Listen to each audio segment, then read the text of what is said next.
இந்த நீட்னால இன்னும் எவ்வளவு அக்கப்புறம் நம்ம பார்க்க வேண்டியது இருக்கு அப்படின்னு தெரியல. நம்மளும் கிட்டத்தட்ட ஒரு 2017, 18ல இருந்து சொல்லிக்கிட்டே இருக்கோம். போராட்டங்கள் நடந்துகிட்டே இருக்கு.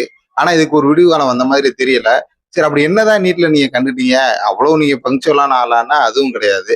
அதுல ஒரு ப்ராப்பரான ஒரு சிஸ்டம் கிடையாது. ப்ராப்பரான ஒரு அரேஞ்ச்மென்ட் கிடையாது. வர்ற பிள்ளைங்கள இது என்ன? அது என்ன? கையில என்ன போட்டிருக்க? கால்ல என்ன போட்டிருக்க? செருப்பு எதுக்கு? வாட்டர் பாட்டில் எதுக்கு? தாலி எதுக்குன்னு முதற்கொண்டு கேட்கிற இதே சிஸ்டம் தான் கொஸ்டின் பேப்பரை ஈஸியா லீக் பண்ணிட்டு ரீ எக்ஸாம் அப்படின்னு சொல்றாங்க. ஒரு பையன் இப்போ எக்ஸாம் எழுதியிருக்கான், நல்ல கட் ஆஃப் வாங்கி நல்ல சீட் வாங்குற அளவுக்கு அவன் நல்லாவே எழுதியிருக்கான்னு வச்சுக்கலாம். இப்ப ரீ எக்ஸாம் வைக்கிறாங்க, அதுல அவனுக்கு ஒர்க் அவுட் ஆகல கொஸ்டின் பேப்பர்னா அவன் எந்த அளவுக்கு டிப்ரெஷன் ஆவான்.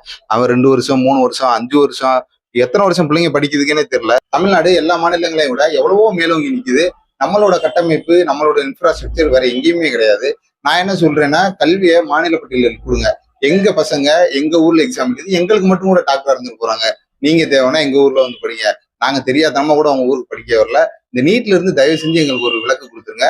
முதலமைச்சர் விஜய் அவர்களுக்கு நான் சொல்ற விஷயம் என்னன்னா, ஏற்கனவே 2 தடவை டிஎம்கே பீரியட்ல தீர்மானம் போட்டு அனுப்புனாங்க, ரிஜெக்ட் பண்ணிட்டாங்க. அது அதோட விடாம திரும்பி இவரும் அதை ஏதாவது ஒரு ஸ்டெப் எடுத்து அவங்களுக்கு ப்ரெஷர் கொடுத்துட்டே இருக்கணும்.